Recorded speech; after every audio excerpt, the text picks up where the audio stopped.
Amwako in Koforidia. Playtime is over.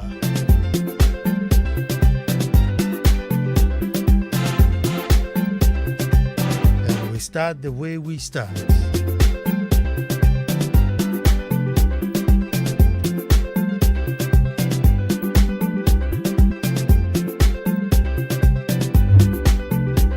Folks, until the lions have their own historians,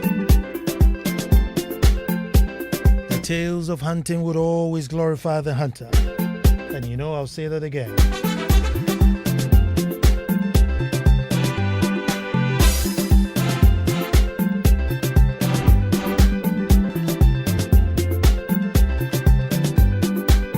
Folks, I said until the lions have their own historians, the tales of hunting would always glorify the hunter. Hello and welcome to the most opinionated hour on radio and the nation's thought-provoking hour. I am Nana Ansah Kwao IV, chief of the significant little republic of Akwemu Edumasa. And I say thank God it's Monday, a moment we have been waiting for to get over our Monday blues, a show that makes driving home such a pleasure. Most of you who by this time are driving home and just tune in and just makes the traffic even pleasurable. Radio's finest ritual, a ritual that brings great minds together, assembles patriots, and brews the nationalism in us. Welcome to the ritual I call That's My Opinion, only on Joy 99.7 FM. So let us all gather and make truth good. Topic today, very sensitive, highly controversial, but it has to be discussed. Today we are looking at chieftaincy reforms. Folks, we are looking at chieftaincy reforms. The guns, the cannons have been turned to the palace. We are not firing from the palace outside, we are firing from outside into the palace. Folks, condolences and may she rest in peace. The passing of the Queen Mother and the smooth and seamless arrangement of her funeral in just 10 days after her death has called into question traditional authorities and chiefs in Ghana. The general public are wondering, should a big chief pass away in Ghana, could we have replicated plus and stew and gotten a replacement so smoothly? Valid question. Very valid question. Folks, but let me start by saying that at all costs, as we said last week, the institution of chieftaincy here in Ghana must be protected. Must be protected. But like with every institution, it must be relevant in its present time. The principles of the old must be kept, but in today's context.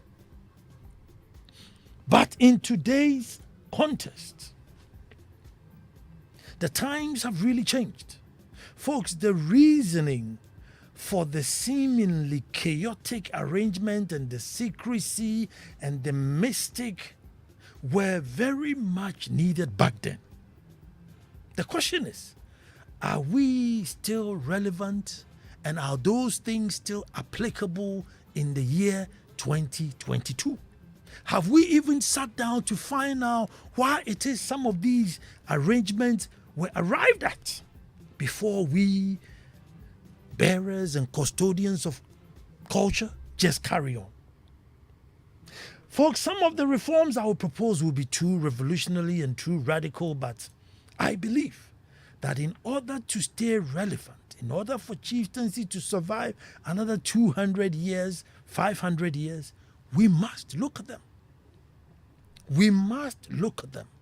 Because the speed with which times are changing, the speed with which our children are getting enlightened and the knowledge with which they are getting, if we are not careful, we will just become dinosaurs sat in the palace, believing we are doing something, but in natural fact, doing nothing. Folks, let me start on a lighter note, and I'll let you realize how far back we are. Folks, you see, before the advent of cars, we walked everywhere. If you had to go to Akropong and you were in Accra, you walked. Simple. Simple as that. If you had to go to Asamankasi, you walked. So imagine you walked from Akwamu to Kumasi, 2-3 weeks on foot. When you arrive, folks, the chances that you were dehydrated is very, very high. The chances that you were dehydrated walking from Akwamu to 3 weeks. You get to a river, you drink, and then you walk until you get to the next stream, So when you get to wherever it is you get to, the first welcome was water and maybe a little alcohol. Folks, you needed water. Fast forward to today. Folks, the era of luxury cars, some with even a cool box in it, the abundance of bottle and sachet water. When someone does the same journey from Akwamu to Kumasi, now instead of 3 weeks, they probably done it in 4 hours. What they need most is a phone charger. In the welcome package, what the guest would need most is the phone charger. So the principle of welcome must stand. But what it is we welcome with should be relevant in today's time. I'm telling you, people come to the palace and you can say, you need an iPhone or an Android charger or you need water. If you ask 10 people, probably 7 would request a little top up of their phone. So yes, we must welcome people who come to us. But how do we welcome them? Folks, the chief or the king is also a soldier and a commander at war for his people, who leads his people at war. Now back then, folks, conquest was quite rife. The struggle for territory and boundary was very real and harsh. You needed a brave warrior to lead you so you don't fall to other town. Because conquest is the legitimate claimancy of land. If somebody fought and conquered your king, that's it. He's taken your land and now you serve their king. And because of their pride and everything, everybody wanted to be on their own, because every group of people had their own black stew that they rally around. If you're not careful and I defeat you, I take your black stew and make it a sub-chief and I keep you. People wanted their pride. So there was aggression.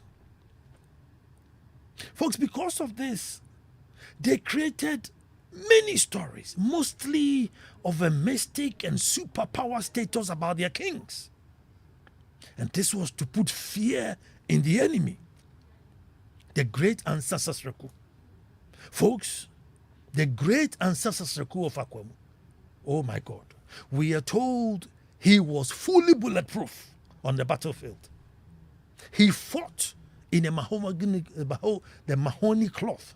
When traditionally most chiefs would be fighting in a smock, he fought in a cloth. And the cloth was in white of a nature. White is in nature. So he was even disguising himself. But we are told this cloth has its own wraparound mysticism. That when he wore the cloth itself wrapped around him.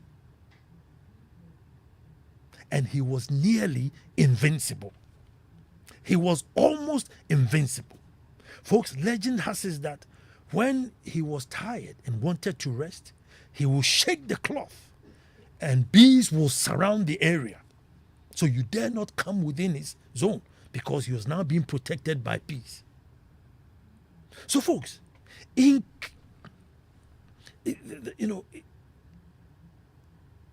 a case like this, folks, when the guy is awake, he's invincible. When he's asleep, he's got bees protecting him. Now, this was the stories that put fear in the enemy's camp. He was so elusive. They say those at the front end of the battle did not see him. Those at the rear can swear that he's not on the battlefield. Yet those at the middle said they have just seen him pass. Folks, those at the front did not see him. Those at the back are swearing that no, he couldn't have led the soldiers to the battle. But those in the middle say no, he's leading them. Illusion. Folks, these are the stories around some of these warriors. So imagine going to war against such a general. Imagine you were going to war to face such a general. One who once upon a time issued a fatwa against all Europeans that unless they bring back his son, whom they had accidentally sold into slavery, he will not, and indeed stop them from trading. There was no more salt, slaves, or gold leaving the shores of Gold Coast unless they found his son. He had sent his son abroad to go and get some studies in the UK. When the ship got to Barbados, accidentally, when they were disembarking the slaves, they added him. And when he got the news that his son had been sold into slavery, he stopped all trade. And yes, they went back to Barbados, traced to whichever cotton farm, wherever it is, got his son and took him to the UK to go and continue his studies before he started trading. Imagine you are going to war, and these are the stories of the general you were going to face. Even today, let alone then.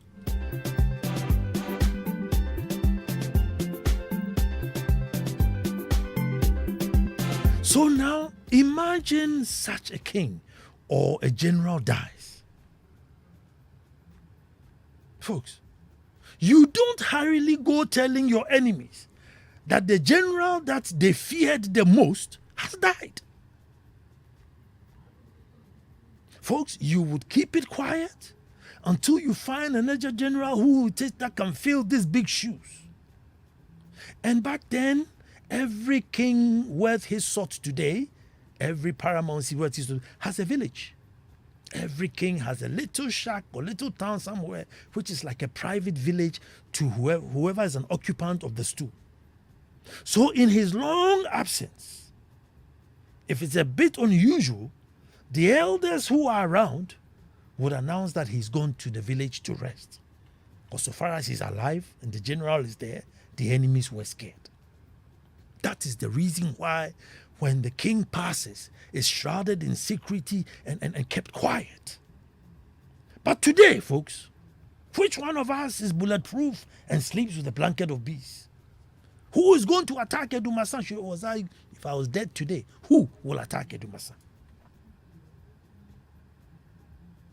Folks, should your death be announced, who would attack your town?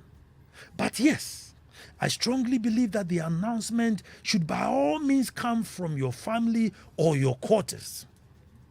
They should at least be given that privilege and that honor and that respect to announce it. Somebody can just post it on their Twitter or Instagram or some radio station just getting up and saying that this person died. Hold on, it's my person. Let me just announce it.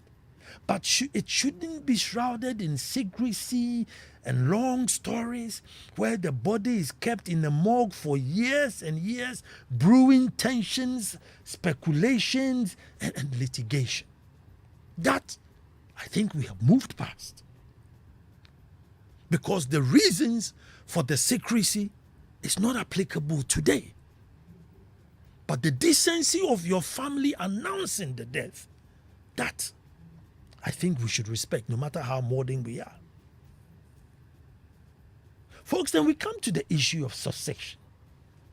Who should be made a chief? Who should be chosen by the Queen Mother and why? Folks, in the matrilineal system, anyone sane, sound mind, with good character, who traces their root to the first Queen Mother is eligible to ascend the stool, male or female. Now, as I've narrated, in the days of Ancestors Raku, the qualities they wanted in the king will be far different from today, even though we are still looking for a leader. So the principle is we are looking for a leader. That you can't shake that principle. But the times have changed so much that the qualities that we need today, it's not a chief that vanishes and bulletproof and sleeps with bees and, is elusive. No. Their time has passed. And that era, that is what we needed. They were able to create a history for us, create a land for us, create a state for us. Now, what do we do to move that creation, that inheritance forward? Folks, anyone who is interested in serving as a chief should start by serving from the bottom as a palace aide or what we call a hinkwa.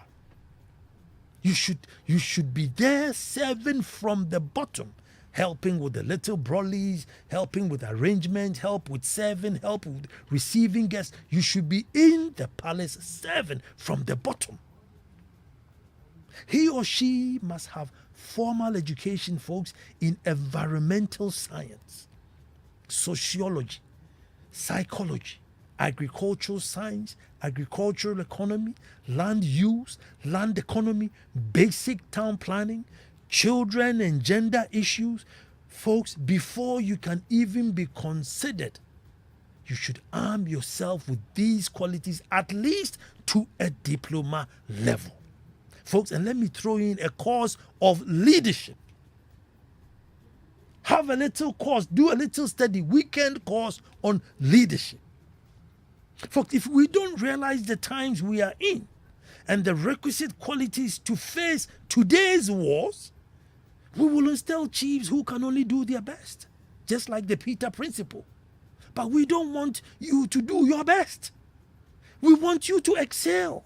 We need you to develop more than what you inherited. We need you to direct us, put your foot down, be a change maker, a legacy hunter in the midst of harsh opposition to any change that you're going to bring. Oh yes, that's the new cancer. That's the new cancer. You will face resistance to any meaningful change you try to bring. But you must prevail. So families, folks, should meet and nominate potential candidates. So at least they can start in time. Now I was talking to my good friend, good old friend, Nana Ukrukata. They are Kwamu Akradehene, Nana Ukrukata. And he says families should have a sort of a voting system to elect their suitable candidates. Families that are eligible to ascend the throne should have some sort of a voting system so that they elect the candidates that they want. So that the struggles won't be so much, folks. Now, why the selection was left open in the past was because there were not many people back then. The families had not grown so much. They had just moved onto the land. They have just started their families. So, it was left open, and sometimes even the king was, you could just pick the king out of the lot. Because someone knows who's away there. As soon as he, on one will be there. It was a bit easier then, even though there are issues of struggles, but not as it is today. When chieftaincy matters can drag for over 10 years. 10 years and over. As the families are growing, as potential candidates are growing, we should find a way in which we can eliminate and narrow the options to reduce litigations and struggle to ascend the throne. We must. Folks, in all honesty, the issues that disqualify a chief or a queen mother back then, it's not applicable today. Yes, if you were a thief, you don't ascend the throne, and if you're a thief today, you don't ascend the throne. But we should be open. Folks, I am saying if someone is visually impaired today and is educated, I see no reason why that person can be a chief. Because if the same person can teach the chief in the classroom, is smart enough to teach the kids in the classroom for the chief to come out and say, I'm an educated man, what makes you think that he was not wise, like sharp enough to rule this town? Folks, if someone has a mobility impairment and is in a wheelchair and can rule the whole state of America, what a wheelchair rule America, why can't he rule a village or a town? Why can't he rule a town? But this may be too much for the decision makers. It may be too revolutionary, it may be too wild. But if we don't go there, we may be irrelevant. For what we want today, we must rethink. We must be bold to change. Change from the old. Maintain the principle, but change. The principles are the same, folks, but the times have changed. The default choice should not necessarily even be a man.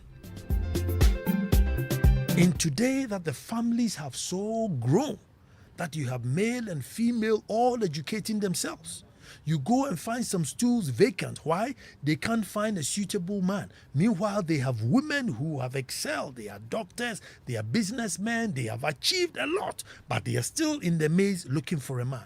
And then what do? They say, well, and then you go there 10 years and the chrono, meanwhile, there were female there who could have done the job. Today, we are not fighting. We are developing.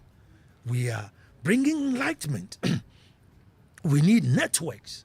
And the more you go to school, the more you have a network to help you build your town. And so if chiefs are going to be relevant today, so people don't ask questions and we must wake up, smell the coffee, and come to the table. And that's my opinion. What's yours? 0302216541.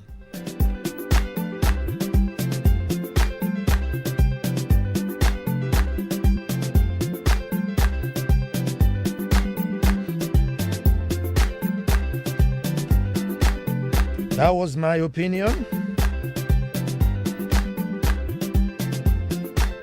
What's your opinion? 0302216541.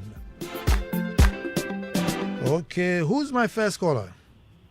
Nana. Yes, sir. Okay.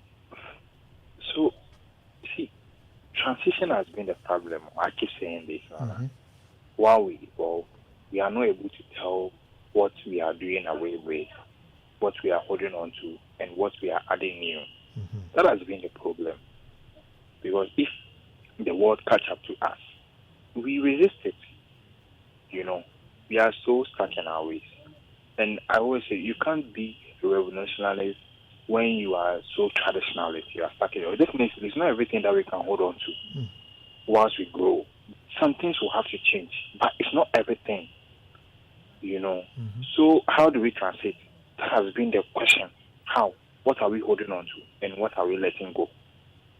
You see, the medicine part that you said, that one like this, I would prefer we shouldn't leave it. Because plant is God made, right? So if somebody have knowledge of it to manipulate it to protect us, why do we do away with it? Because of Yamesom. It doesn't make sense. So, Nana, how do we translate? We'll start by talking. Good evening. We'll start by talking. 0302216541. Hello, who's talking to me? Hello, this is Victoria, Lakeside Estate. Come again? Victoria from Lakeside Estate. Oh, Victoria, let me hear you. Please, I've also realized something, as you were saying. Women can vote, women don't have a say in chieftaincy. And I've realized that because most women are sidelined, some of them, as you said, they've been to school, you are qualified, you can decipher, you can help people, but because you don't have that voice, you are not given that position, you are sidelined. Even if something is going on and you want to say, they'll tell you, shut up, you are a lady, you are a woman. Northern part of Ghana, we can vote, but we don't have a share in the chieftaincy. They'll tell you that women don't ascend the throne. So what you really said, it rings a bell. Thank you so much. Thank you very much, Teresa. But yeah, women indeed have they have a voice. As soon as you become the Queen Mother, then your voice should be mute. That's the thing. You have a voice, but as soon as you become the Queen Mother, your voice is mute because you now become the Chief Justice, and we all come to you, so you don't express too many opinions. Hello, who's talking to me? Hello, Nana. Good evening. Good evening. My name is Nana Joa from Akropong. Nana Joa, let me hear you. Honestly, when it started, I was so sad because I am from Akropong, from Nana Dokue's family. And when I looked at what is going on at the Kriapimirage or on the Kriapimirage, I don't know where to start. This morning, I was in the bathhouse when I was planning where to start because we need to talk. One room from all these people and look at what is happening. I'm so sad and I don't know what to do. The Akropong is very close to my heart as the Queen Mother is my daughter. So probably I'm not. The Queen Mother is my daughter. Hello, who's talking to me? Good evening, and I hope you're doing wonderful. I'm good, Ajiman Joseph. Yeah. And you've brought up your opinion, but it seems like I agree and also disagree to some certain level. Good. And gone are the days we know that if there's a chief, whenever he dies, the Ofase is to succeed. And sometimes we even try to educate the Ofase so that we get a chief who is educated. Mm-hmm. But as you are saying, if the person is, let's say, the person is cautious, and he is the rightful person to succeed, so let him succeed, because after all, the chieftaincy is not about fight. It's not about strength. Mm-hmm. It's about brains. Mm-hmm. And you are not the only person going to sit on issues because you have council for others to support you. Mm-hmm. But is it not also going to be like this stool has been diminished because having somebody disabled to be a chief, that is really good for the chief for the stool?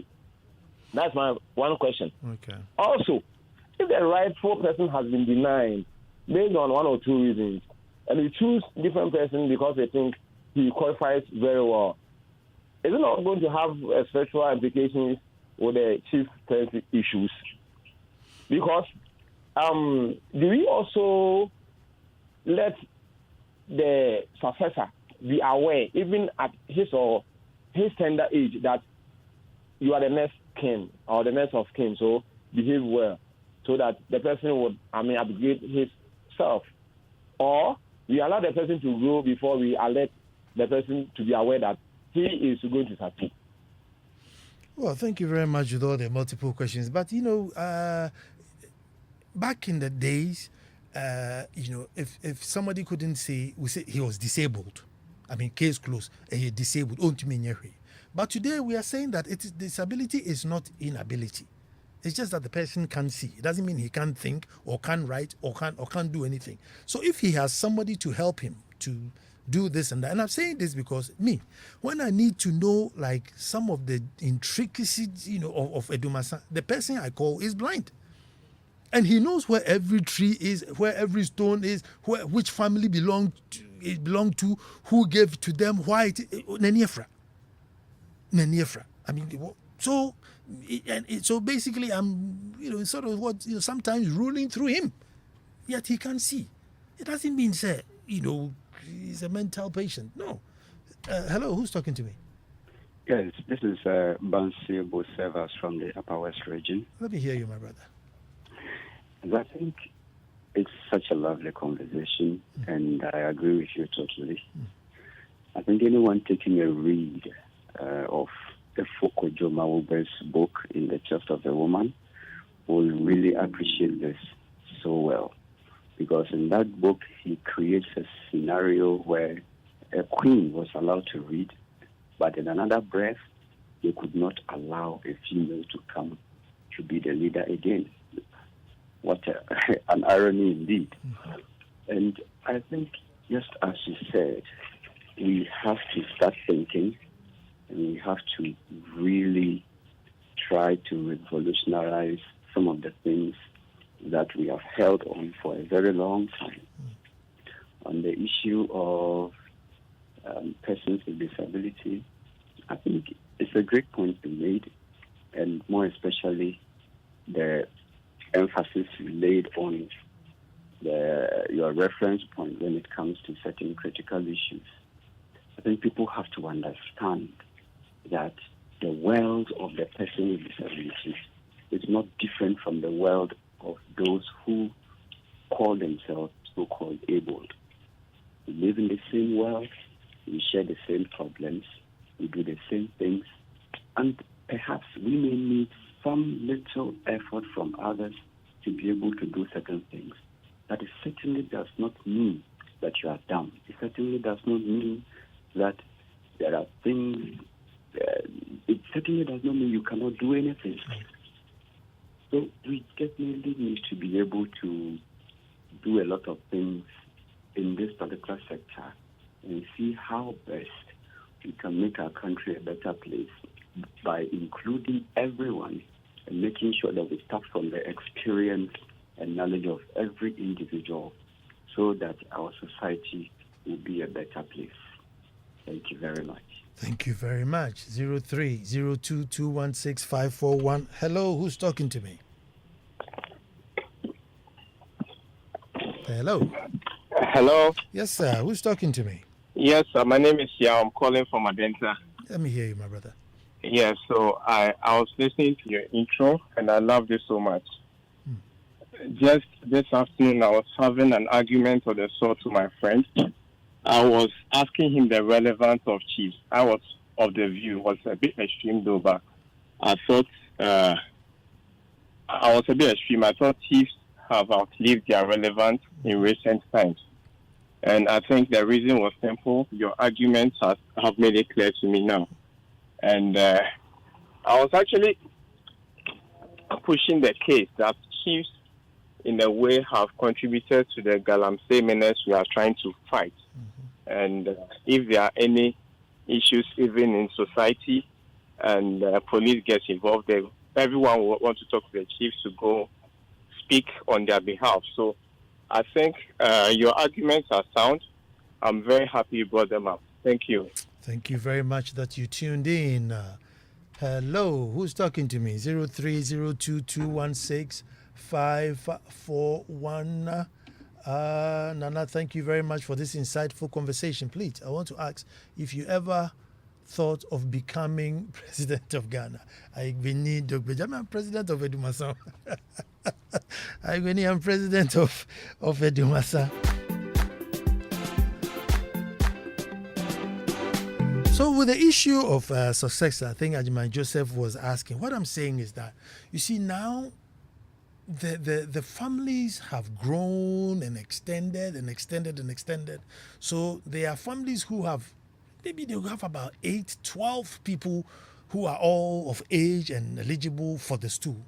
So if we don't create like an elimination by rough tactics kind of policies, so that you narrow it down, you can't just open it. You know, like the English have just said, look, the firstborn to the ruling king or queen, that's their rule. We don't necessarily have to do that, but we can do something. And I'm saying that even after we have done all that, we must insist that there are certain things that you must know. They are going to hand you over land.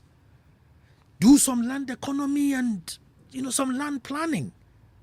You have land, you must have some basic agric economy and agricultural science. You must know it. Because they are going to give you land. They are going to inherit people. So you must know psychology and sociology.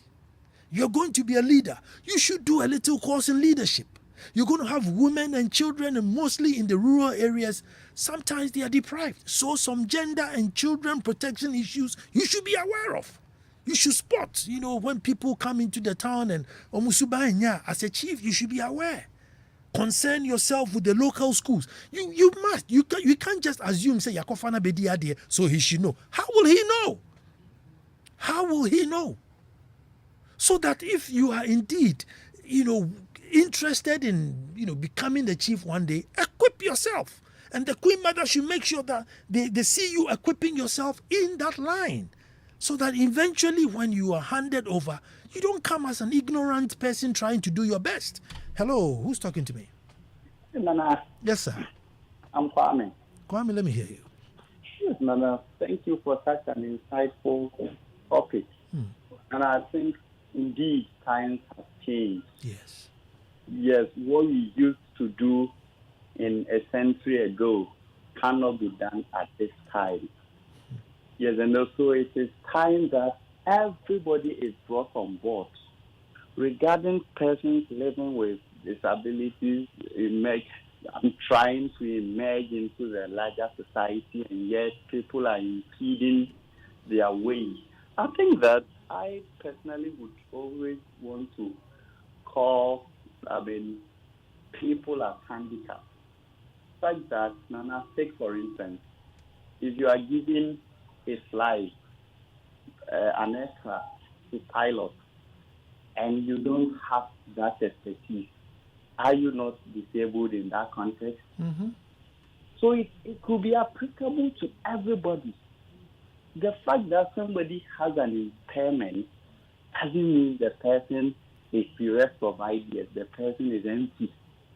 No, probably it is what in some time past, the erroneous impressions people have always held, and people are still clenching on to such. I think it is time indeed that we got to change and make sure that everybody feels a part of this society, and we will make this place a better place to live. Thank you, Nana. Thank you too, my brother. Hello, who's talking to me? Good evening, Nana. Good evening. So, I would like to look at this from this perspective. You see, let's say all that you are saying right now is done, right? Mm-hmm. What about the power? What power will this chief or king will?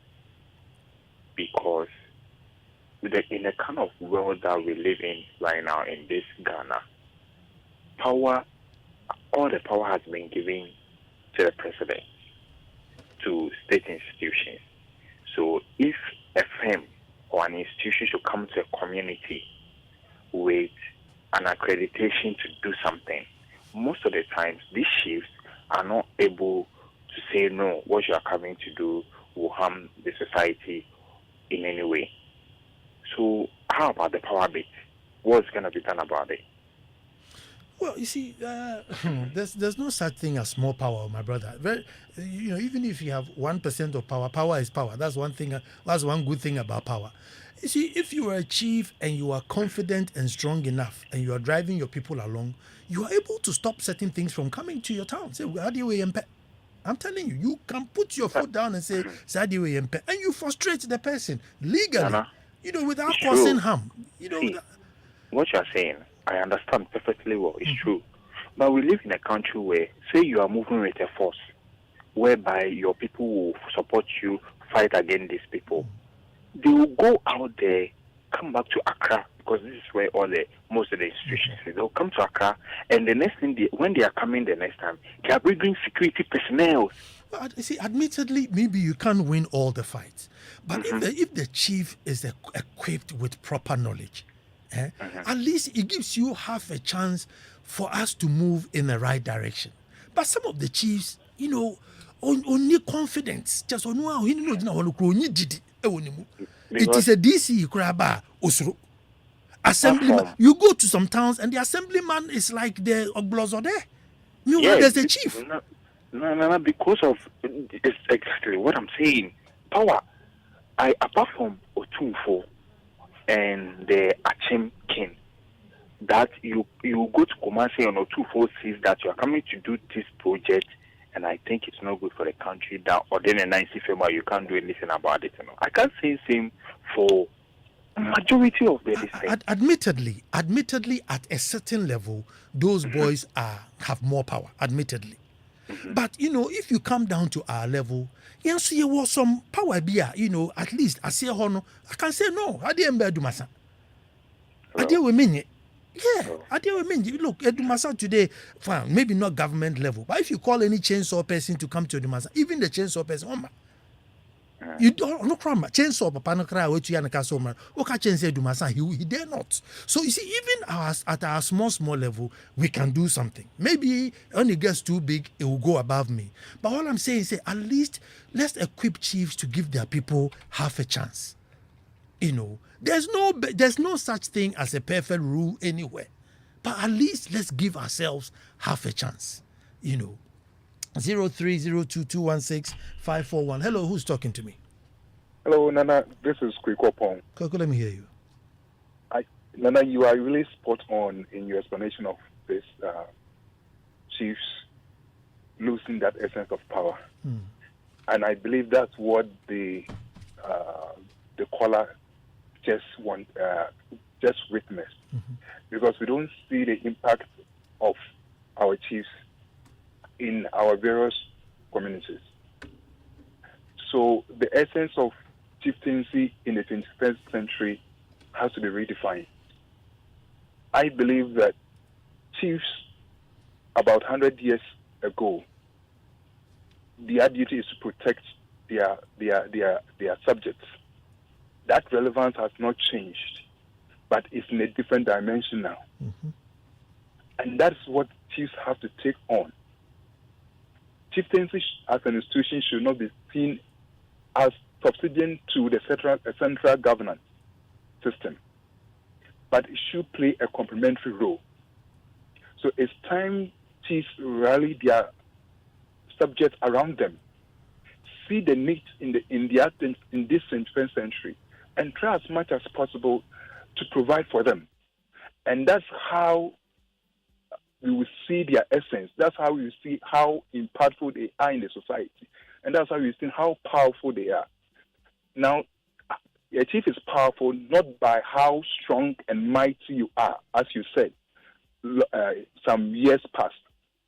A chief is powerful is how relevant he is or she is in the 21st century to his subjects and the society at large. Thanks so much, Nana. Thank you too very much. Talking about relevance, last Thursday, Queen Mother of Edumasa, Nana Efia Sewa Ampa for Braketu. Now she organized the skills training, and so she got some women together and they learn how to do beads and learn how to sew. And in 5 months, I think 3 months, you'd be amazed what they came up with. And I was actually pleasantly surprised what they did.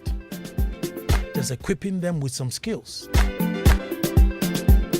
Being relevant in today's times.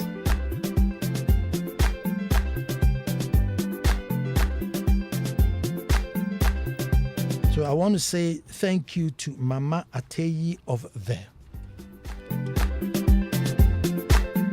Mama Blemeyi Afienyotonye of Afifi. If they are your Queen Mother, say thank you to them for me. I want to say thank you to Mama Bobby the Third. Mama Bobby the Third of Ho Bankoi. They graced the occasion and it made it very beautiful. Thank you to Pius Hadeji, who supported. The DCE, Mr. Jakum, who supported. The MP,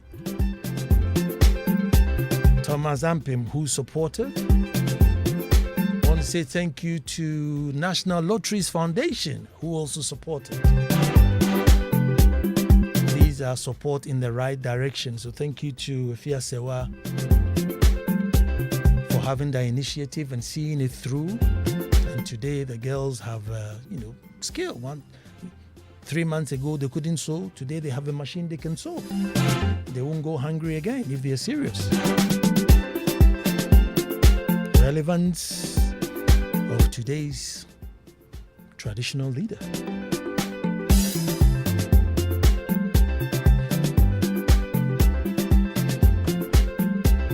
Happy birthday wish. Happy blessed birthday to Mrs. Rita Efia Watima and Mrs. Mina Amadou and Mr. Kofi Ansah of MTN. Wishing you all good things today and beyond from Hajia Nadia of MTN. Happy birthday to you. Judging from the response, I think you guys are eager for us to reform. We're becoming dinosaurs on you. We are becoming dinosaurs. Don't worry, we'll change. We promise to change. Folks, and the good people who say until the lions have their own historians, the tales of hunting would always glorify the hunter. Abeku Sankofi was on the ones and twos.